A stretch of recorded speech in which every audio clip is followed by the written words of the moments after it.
What if I told you Europe's most powerful king spent decades literally rotting alive, and France spent millions to hide the smell of his decaying flesh?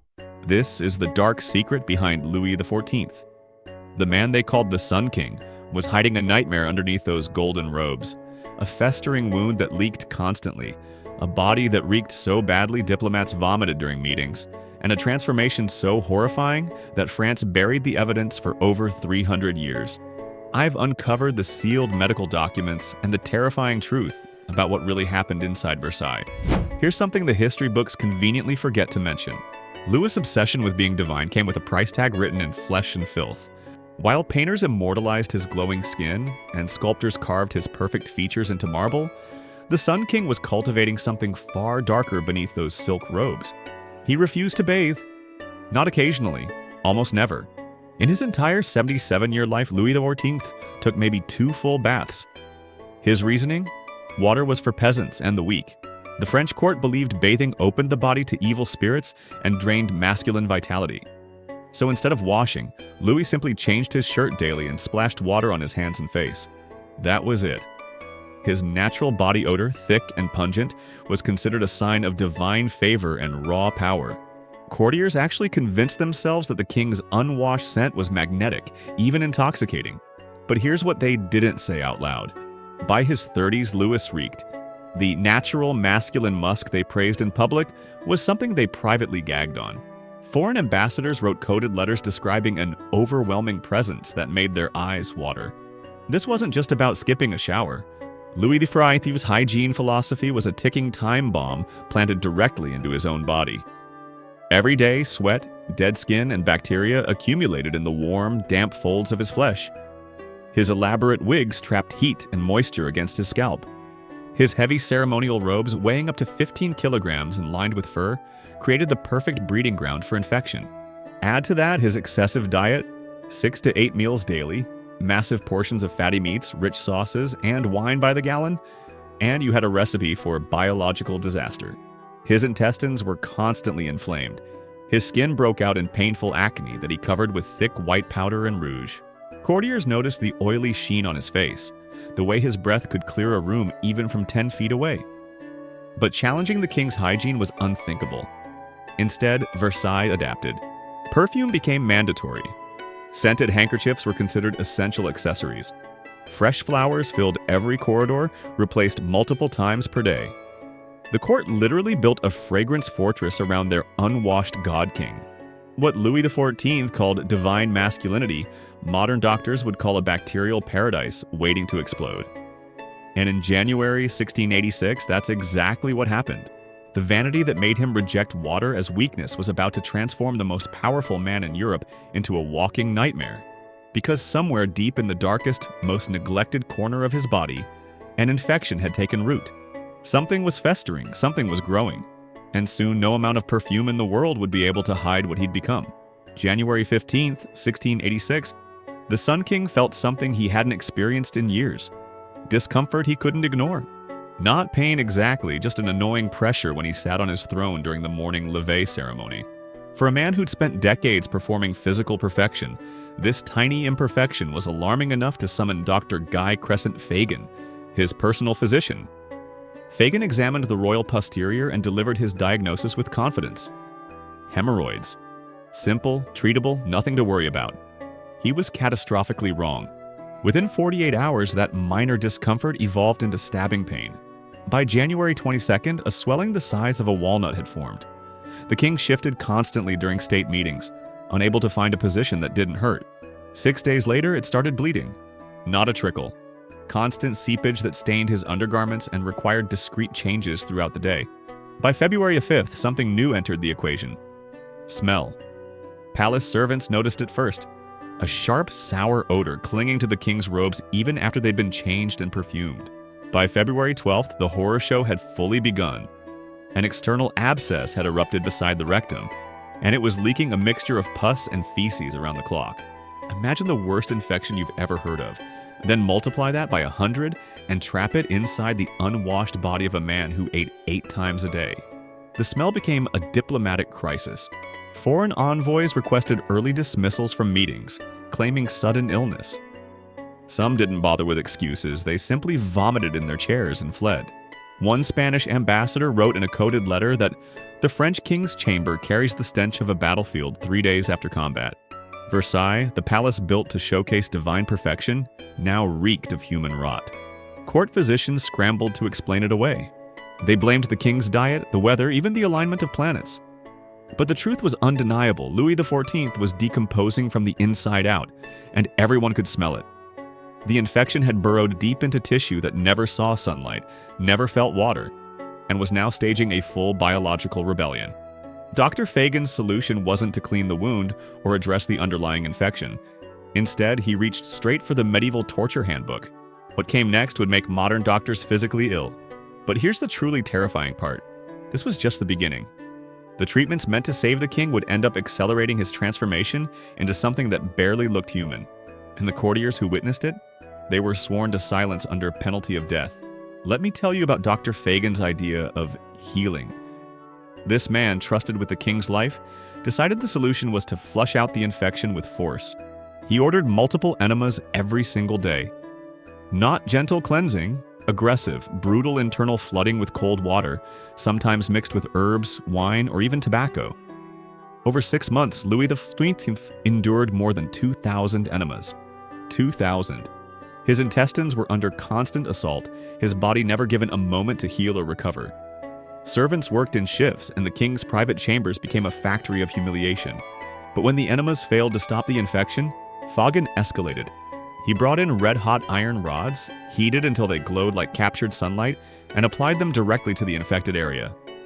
The king had to be held down by 6 loyal courtiers while he screamed. Those screams echoed through 3 stories of Versailles, through marble corridors and golden halls. Nobles eating breakfast could hear their god-king shrieking in agony. And still the infection spread. Then came the bloodletting. Fagan was convinced that Louis's blood had become corrupted and needed draining to restore balance. So every day they removed over half a liter of blood from the king's body. Every single day. Instead of healing, Louis weakened. His legendary stamina evaporated. The man who could hunt for 8 hours and dance until dawn now struggled to walk from his bed to his chair. His skin turned pale and waxy. His eyes, once described as piercing sapphire stars, became dull and sunken. But Fagan wasn't done. When conventional torture failed, he opened the gates to every quack doctor in France. They arrived with grotesque remedies pulled from nightmare recipes. Bull semen mixed with wine, crushed pearls dissolved in cow's blood, frog fat infused into brandy. One physician suggested drinking the urine of young boys. Another prescribed swallowing live spiders. Louis XIV, desperate to maintain his divine image, endured them all. He drank the foul mixtures, swallowed the pills, and submitted to treatments that would be considered war crimes today. By November 1686, the palace couldn't maintain the illusion anymore. The smell had become so overwhelming that foreign dignitaries were threatening to leave France entirely. Something drastic had to happen. The solution? Hand the king's life over to a man who'd never performed this kind of surgery before. A barber.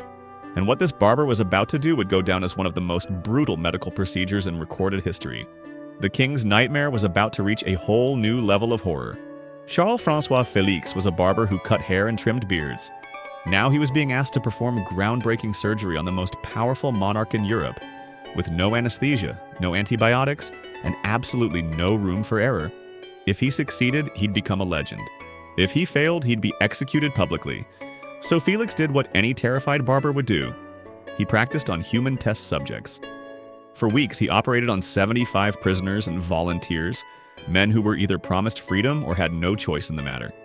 He cut into conscious, screaming men, refining a single precise motion over and over. He designed a custom silver scalpel, curved specifically to navigate the twisted geography of an infected anal fistula. When he felt ready, Felix approached the king with his plan. The surgery would happen at dawn, in complete secrecy, and it would be excruciating. Louis XIV, faced with the choice between continued agony or potential death, agreed. November 18, 1686. 6 a.m. 4 loyal nobles entered the king's private chamber. Their job, hold down the Sun King while a barber cut him open from the inside. What happened next was 3 hours of pure, unfiltered hell. There was no anesthesia, no sedatives. Just a thick piece of wood for Louis to bite down on when the pain became unbearable. Felix made his first incision, and the king's body went rigid. The nobles gripped his arms and legs as Felix worked the curved silver blade deeper into the fistula canal. Blood soaked through the sheets. When the scalpel reached the deepest part of the abscess, something exploded. A blast of pus, thick, blue-green, and reeking like a corpse left in the summer sun, erupted from the wound. 2 surgical assistants vomited on the spot and fled the room. Medical notes discovered in 2007 describe over 200 milliliters of infected fluid, mixed with bits of blackened, necrotic tissue. Felix kept cutting. He carved away dead flesh, scraped against bone, and removed chunks of infection that had been festering for nearly a year. Louis XIV's teeth cracked the wooden gag.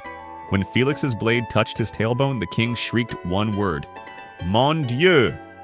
His first audible cry of helpless pain in years. The surgery ended at 9:15 a.m.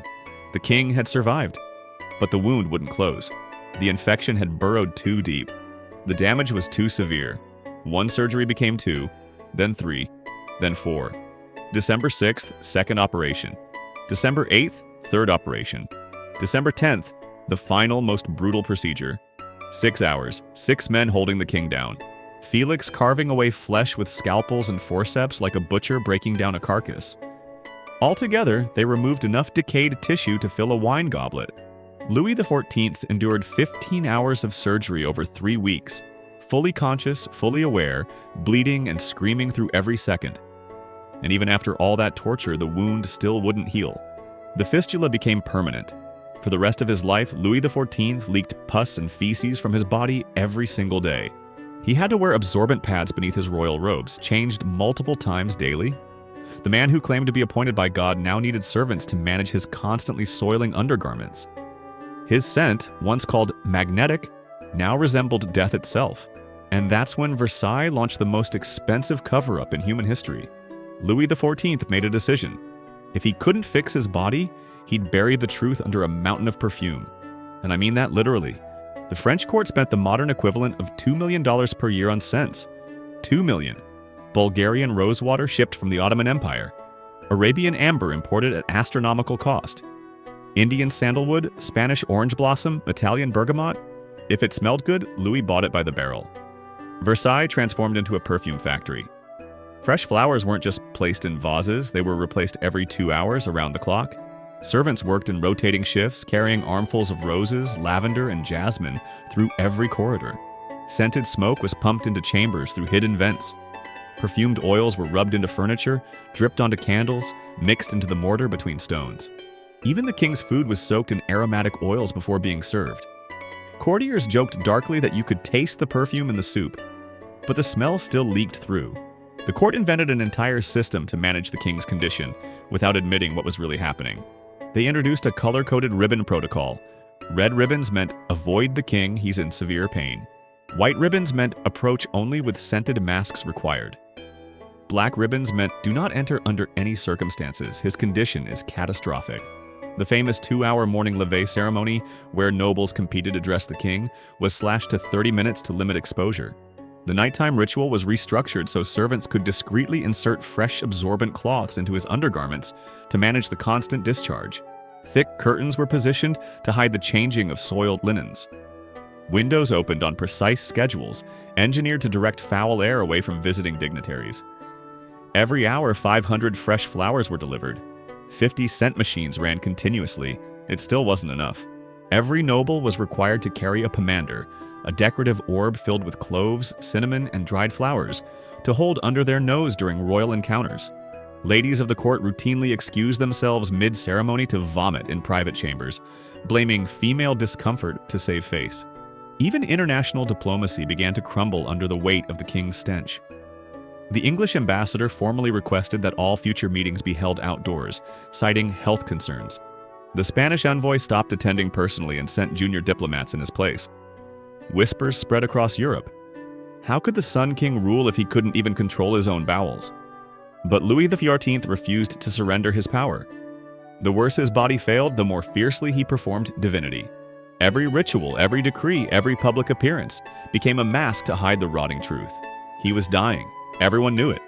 And the performance was about to get much, much worse. By the early 1690s, Louis XIV's body had betrayed him in ways that even perfume couldn't disguise. His weight exploded from a muscular 77 kilograms to a bloated 140 kilograms. The throne, his symbol of absolute power, had to be rebuilt 3 times just to support his growing mass. He couldn't mount a horse anymore, not without 6 strong men hoisting him up like cargo. Court painters received explicit instructions. Only paint the king from flattering angles, soften the jowls, hide the bloating. But visiting dignitaries weren't fooled. A Russian ambassador wrote in his private journal that the French king smells worse than my horse and waddles like a pregnant cow. Another diplomat noted that Louis breathes like a man drowning on dry land. The transformation was complete. Europe's golden god had become a grotesque parody of himself. But the worst was still to come. Because in 1693, the court physicians made a decision that would push Louis XIV beyond recognition. The doctors were convinced that all sickness originated in the mouth. So they proposed a radical solution: remove every single tooth in one session.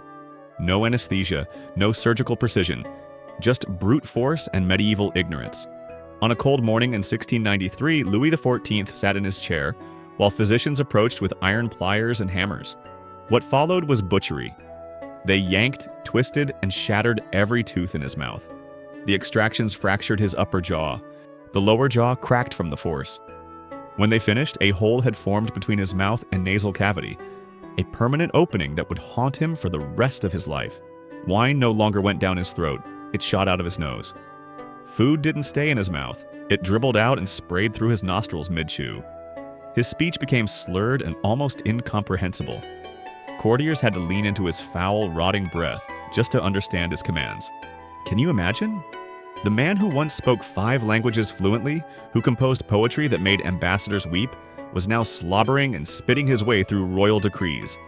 From his toothless, drooling mouth, saliva constantly leaked. Combined with the pus and feces seeping from his permanent fistula and the massive weight gain that made him sweat through his robes, Louis XIV had become a walking biological disaster. He wasn't just a king anymore, he was a sobbing, gasping, reeking monument to human decay. Yet somehow, impossibly, the show went on. Versailles responded with more protocols, more masks, more desperate illusions. The palace invented over 200 new court rituals, not to honor the king, but to hide him. Thick curtains, scented barriers, perfumed servants standing between the king and his guests like human air fresheners. The morning ceremony became a choreographed deception. The evening ritual, a pantomime of divinity performed by a man who could barely control his own body. Foreign ambassadors started sending substitutes. Junior diplomats drew the short straw and entered the king's presence with cloths soaked in perfume pressed against their faces. Europe watched in fascinated horror as the Sun King slowly collapsed into himself. And yet Louis still ruled. Every decree, every military order, every judgment was issued by this rotting, slobbering, toothless shell of what once was perfection. The divine right of kings had never looked so pathetic. But the final act, the absolute worst chapter of this nightmare, was about to begin. August 11th, 1715, 4:30 in the morning. A scream tore through the silence of Versailles. Not a shout, a primal, animal shriek of agony. Louis XIV's left leg felt like it was being consumed by fire from the inside. Dr. Fagin, now 72 years old and nearly blind, shuffled into the royal chamber and declared it sciatica. He was wrong. Again. By August 15th, small black spots had appeared on the king's big toe. By August 18th, the skin burned to the touch, radiating heat like infected metal. By August 22nd, a new smell invaded the palace, different from the pus, different from the feces. This was the unmistakable stench of rotting flesh. Dry gangrene had taken hold, a deadly combination of poor circulation, untreated infection, and a body that had been abused for decades. Modern doctors now know exactly what killed Louis XIV, advanced necrotic tissue death spreading like wildfire through his leg. But in 1715, they had no name for it. They just watched in horror as the king's flesh turned black and began to die while he was still alive. By August 25th, the blackened tissue had spread halfway up his calf. Courtiers fainted upon entering his chamber. The smell filled 3 entire floors of Versailles, through ventilation, through corridors, seeping into tapestries and carpets. On August 28th, during a routine change of socks, something unthinkable happened. The king's toe fell off. It just dropped to the floor. A courier standing nearby fainted at the sight of exposed white bone jutting from a sea of blackened, sloughing skin. By August 30th, gangrene had consumed his shin. His flesh was literally disintegrating in chunks, seeping fluids that no medicine could stop. Servants placed cloth barriers under his leg to catch the pieces of dead skin and tissue that fell away. The Sun King had become a living corpse. And yet, impossibly, horrifyingly, he still ruled. Even as his body rotted, Louis XIV signed military decrees with a trembling hand. He issued orders in a rasping voice while infection crept toward his throat. A Venetian ambassador wrote, "The French king dies before our very eyes, yet continues to govern as if immortal."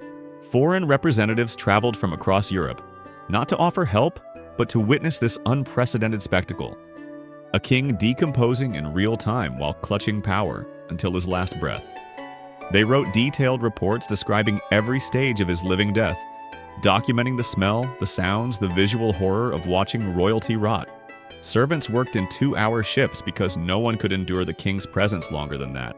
Some begged for reassignment. Others simply deserted.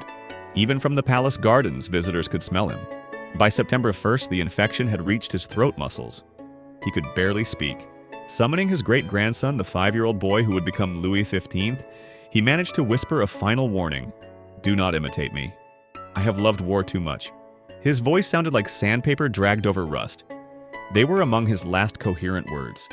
At 8:15 a.m., September 1st, 1715, Louis XIV, the Sun King, the divine monarch, the man who declared, "I am the state," finally died.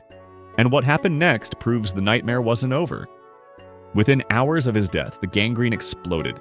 His abdomen began to bloat from decomposition gases. His skin turned completely black. His throat, already half decayed, started oozing fluids. The doctors rushed to perform an autopsy just 6 hours after death because any longer, and the body would be too decomposed to examine. What they found was staggering. His entire left side, gangrenous. Throat muscles, liquefied.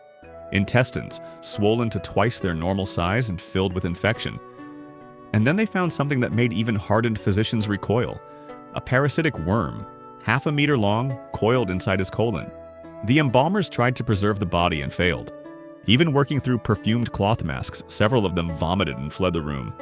The decay was too rapid, the stench too unbearable.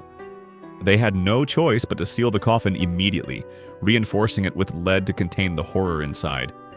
During the funeral procession, attendees reported hearing strange sounds from within, popping and gurgling noises as the king's body, now just a bag of gas and liquefied tissue, continued falling apart.